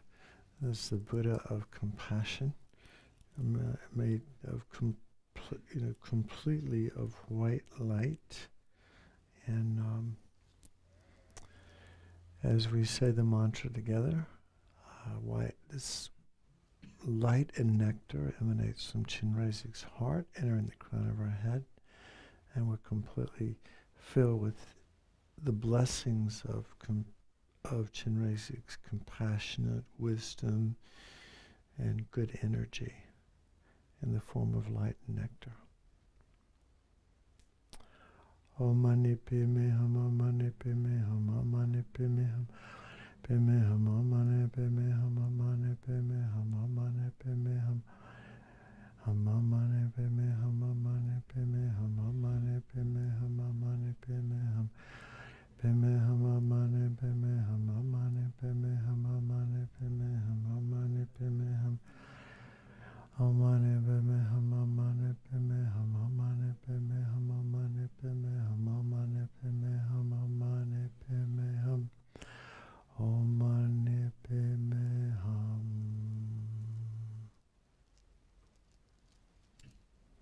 And again, we've been blessed by the compassionate wisdom energy of the Buddha of compassion, Chinrezig, to realize the meditations leading up to developing Bodhichitta, which, when we think about it, must become enlightened in order to liberate all sentient beings, is so antithetical to our normal way of thinking. It's the opposite of egocentricity. Ego would say, I want to get enlightened for me, not for others. Completely opposite. So powerful, powerful antidote to our self-cherishing mind. So let's look at this. Leading up to this point, we've done meditations on equanimity. then we saw that, everyone has been our mother, and in this and countless previous lifetimes, and will again in the future be our mother, has been kind. Our mothers of all of our past lifetimes have been kind to us, as kind as our mother of this life. And then we developed the wish to repay that kindness. And then we meditated on the equality of self and others. How we all want to be happy, and we don't want to suffer. Just like we're all the same. So then the next meditations are about looking at the problems with self-cherishing and selfishness. We think, and I'm not speaking for everybody, but I can speak for myself, that my instinct, and I suspect most people's instinct, is that our ego is like our best friend. It protects us. It gets us what we want and need. It's not our worst enemy. And yet, these teachings are saying the source of all of our problems is this self-cherishing, selfish mind. Where did this come from? How did it come about? How long has it been around? Well, self-cherishing selfishness has been there since the beginning of our mind. It's always been present. It's always been present. Ignorance, this self-cherishing ignorance, has always been present. But because it's based on a misapprehension, it can come to an end. It can come to an end. And so we have to examine, is selfishness really our friend? We think it is, our protector. But look at the things. If we look at the 10 non-virtuous acts, just the ones of body and speech, the ones of mind are countless, but the ones of body and speech, the biggies, killing, taking other lives, totally driven by self-cherishing selfishness, stealing, taking what doesn't belong to us, adultery or sexual misconduct, it's not having regard for others. It's all about me and what I want. And then lying, deceiving others, slandering and bad-mouthing others, all of this driven by selfishness and self-cherishing, harsh speech,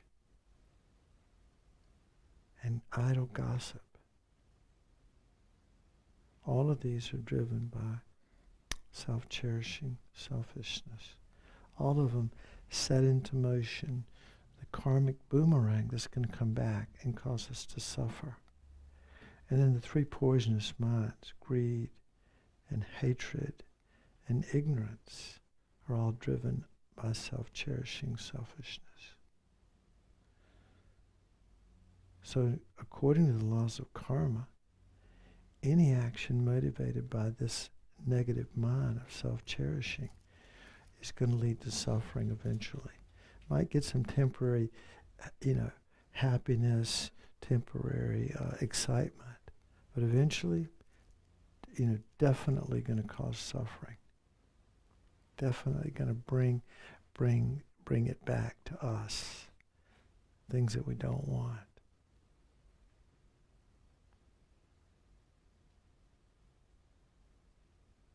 So we have to start seeing self-cherishing for what it is. It's like our worst enemy.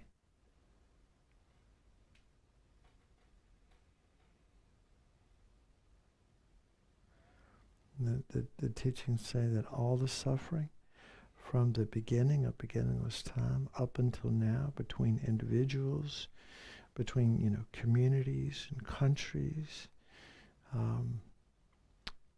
you find the venue, but it's all brought about by self-cherishing. What I want, or you offended me, and so on.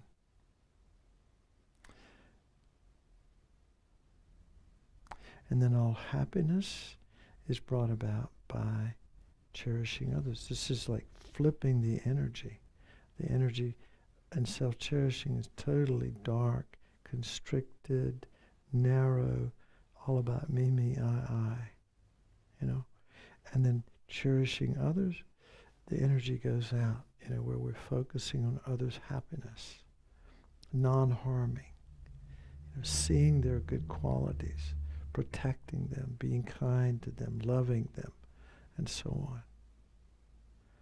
So if we truly cherished others, we wouldn't kill them, we wouldn't steal from them, we wouldn't commit adultery, we wouldn't lie, we wouldn't slander them, we wouldn't speak harshly to them, about them, we wouldn't waste their time with idle gossip, we wouldn't hate them, you know, clinging attachment. Not so likely to happen. Because cherishing others is not about attachment and ignorance. So we see, and there are countless other negative mind states that are all, you know, the antidote is cherishing others.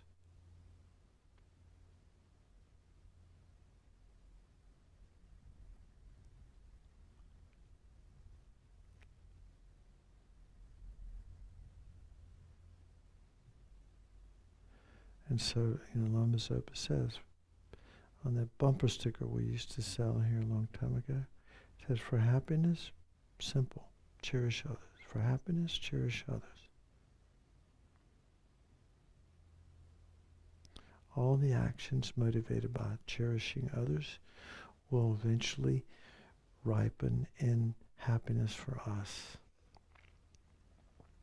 Selfless actions done with the mind of cherishing others will ripen in happiness for us.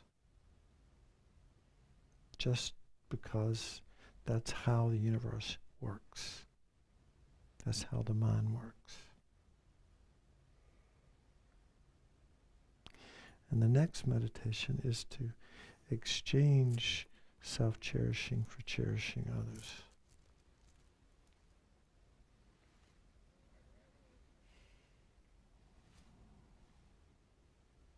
And now we're going to exchange this attitude of self-cherishing.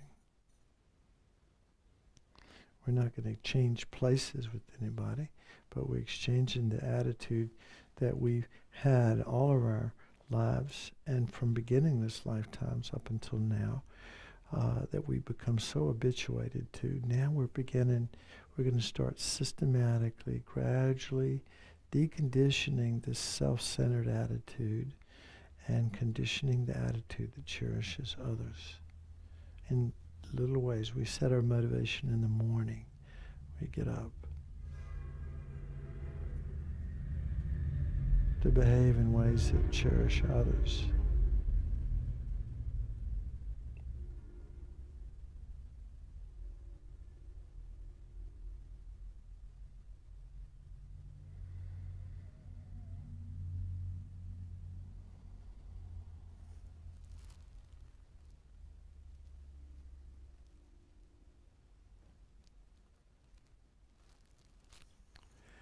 And now we're going to, instead of doing Tong Lin, we're going to just focus on the practice of focusing on compassion. So what do these others that we cherish so much, that we're training our minds to cherish, what do they don't want? They don't want suffering. And we have to have, and this is why there's so much emphasis early on in Buddhism about studying the nature of suffering, that, for example, even the things that we now label as causes for happiness are, for the most part, examples of what the Buddha would call suffering of change, because they don't last. None of these things, experiences that we now crave and strive for last. And when we get them and they don't last, we're left like wanting more, never satisfied, like drinking salt water. So we're all like that. We all have common everyday sufferings, sickness, aging, old age, and death is coming for all of us, some sooner than others. Problems every day, queuing up, waiting for us for tomorrow and the day after and next week and next year. Having to separate from people and things that we like and having to meet difficulties again and again. Meeting leads to parting. High position leads to low position. Nothing lasts. Everything will come to an end, including us.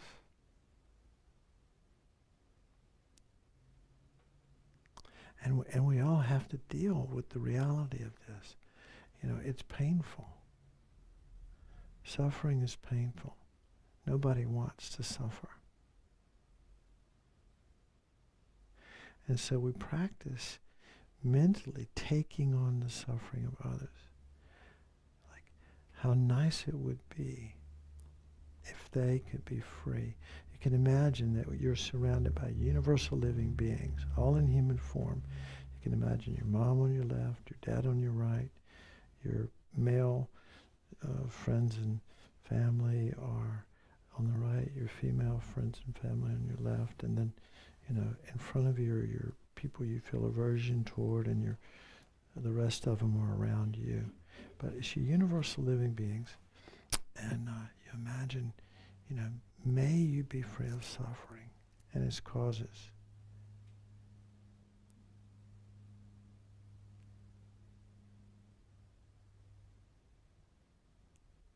May you be free of suffering and its causes.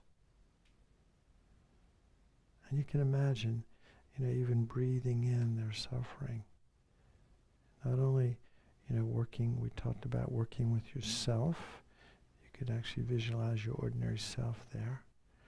And not only the suffering of this life, but, future lifetimes.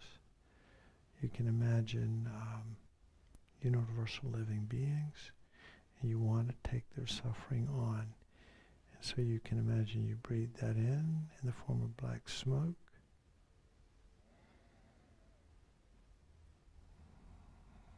You can take a couple of breaths to make that happen.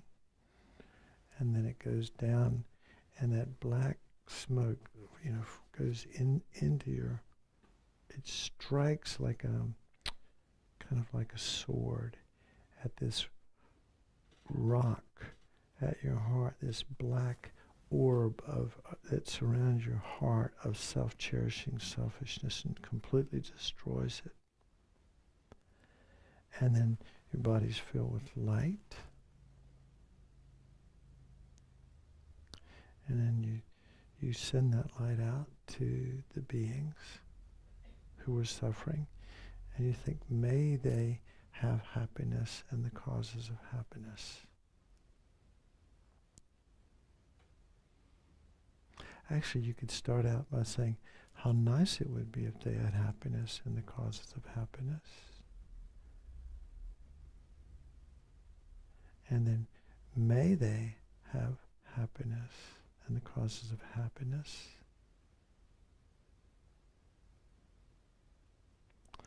And then I will give them happiness and the causes of happiness. And as you say that last one, I will give them happiness and the causes of happiness, you breathe out that white light, and it fills your body. You breathe out that white light of loving kindness, and it completely fills the body of all of these universal living beings, including yourself and including all these friends and family and people you know and so forth, to involve universal living beings, and you imagine that they have what they want and need. They have their temporal needs met, whatever those are, and then they have their ultimate needs met. Imagine that they meet the Dharma, that they have the good karma to take an interest in it, then they have the good karma to practice it, and then meet a qualified teacher, and then to actually gain realizations on the path, all the way up to becoming a bodhisattva, and then ultimately a Buddha. Imagine that you're giving them all of that in the form of white light.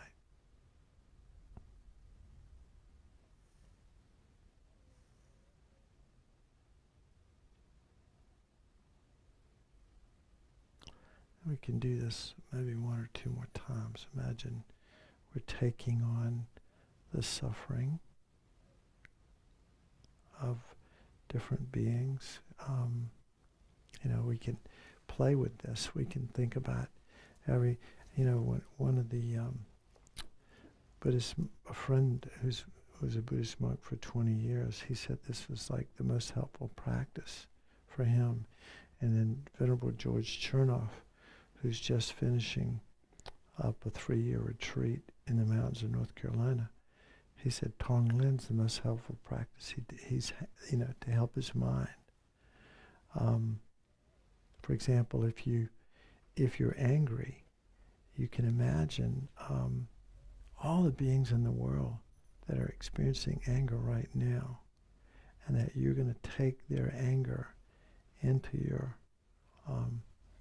may they be free of anger and the causes of anger. I'm personally responsible for eliminating their anger. And you take it into your heart, and you imagine that whatever anger you're experiencing sort of suffices for them. But it, in the process, destroys your self-cherishing mind. And you breathe out.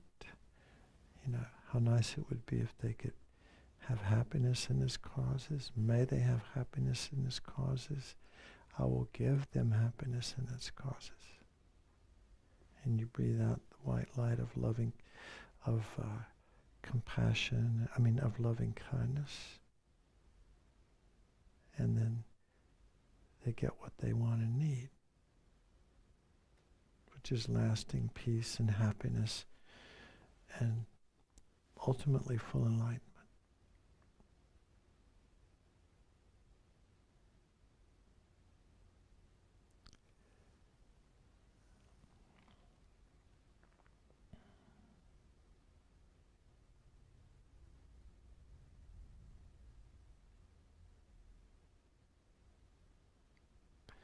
So we do this when we do it, when we think, let's see, how nice it would be if you could be free of suffering and its causes. May you be free. You can feel the intensity gets a little stronger with each one of these phrases. How nice it would be if you could be free of suffering and its causes. May you be free of suffering and its causes. I will be the cause of you to be free of suffering and its causes as you breathe in their suffering. And then how nice it would be if you could have happiness and its causes. May you have happiness and its causes. And I will be the cause for you to achieve happiness and to experience happiness and its causes. That's Tonglen. Very powerful way to develop compassion and loving kindness for ourselves and others. And then the next step is sort of obvious. The next meditation point is called the universal responsibility, the supreme wish, and so on. it's a vow, like I vow to free all beings. I vow to free all beings. I'm personally responsible for freeing all beings from suffering and guiding them to supreme happiness. I'm going to make that leap. I'm going to go from just imagining it to it becoming a truth for me, that I vow to do that, excluding no one.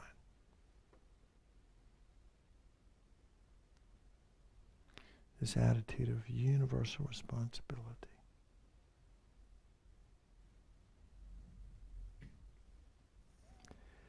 And then the final point is the generation of Bodhichitta. You know, it's sort of a fallout of everything that's come to this point, is that we, you know, what we want to do is what we just said. I want to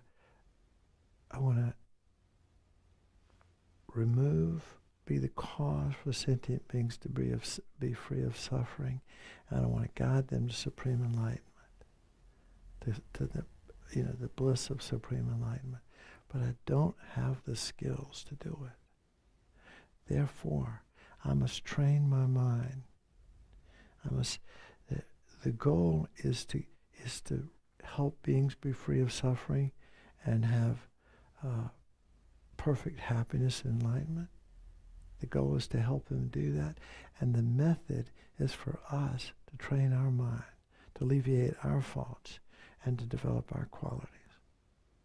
So I must become enlightened in order to help others. I must help others. And the method to do that is to train my mind and become enlightened. Train my mind in renunciation, bodhicitta, and emptiness. In ethics, concentration, and wisdom. And all the steps in the path.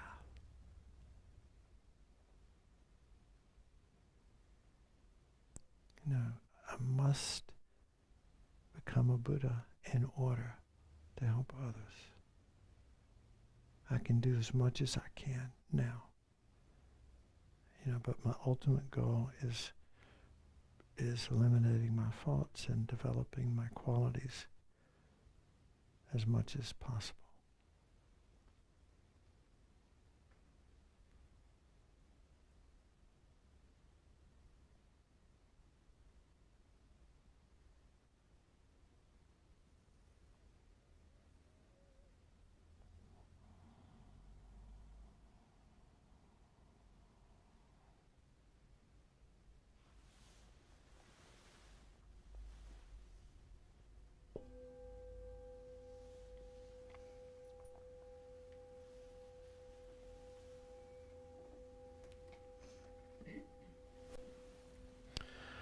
All right, so we've come to the end of this disjointed class.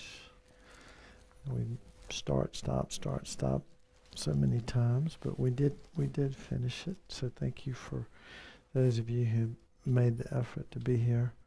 You know, it's always good. You know, it's good. I mean, I think all of us who teach Discovering Buddhism would quickly point out that it's a great way to learn the material, and it's such a so otherwise we wouldn't be, we wouldn't have a chance to learn the material and go in and really make a special effort to learn it better if you didn't show up. So thank you for giving me a chance to train myself. More or less, it's true. So thank you for being here. Hopefully, there's been some benefit. I believe there has. I mean, karmic seeds have been planted, and these seeds will ripen in future happiness. There's no doubt. And it'll happen when it does. But I think we can be confident of that. So we want to spend just a moment. We want to read the dedication verses. We want to dedicate individually, but also collectively, all the merit that we've generated in participating in this class. And the dedication verses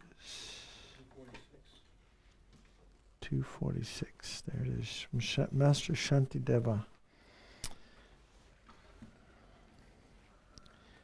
Okay. May all beings everywhere, plagued by suffering of body and mind, obtain an ocean of happiness and joy by virtue of my merits. May no living creatures suffer, commit evil, or ever fall ill.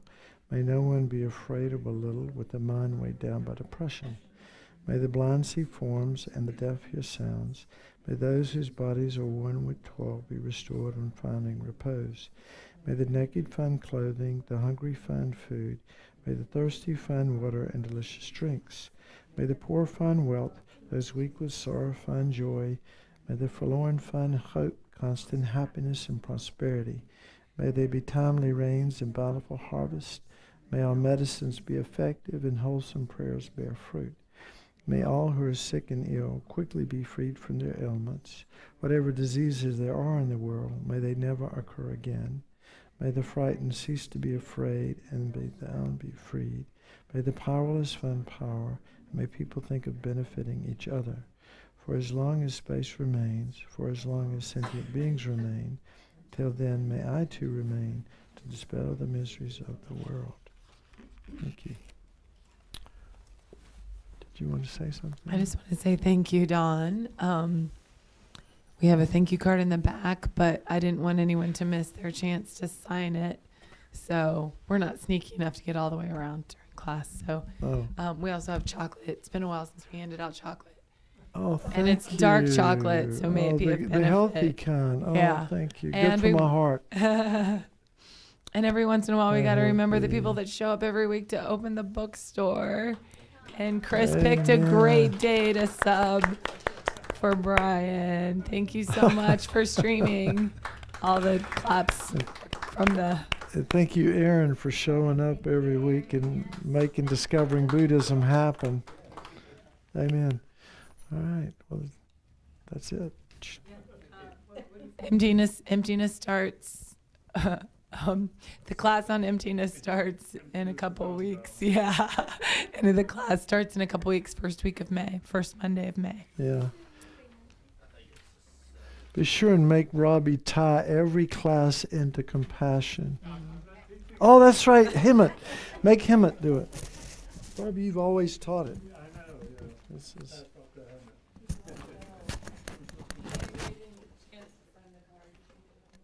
Thank you.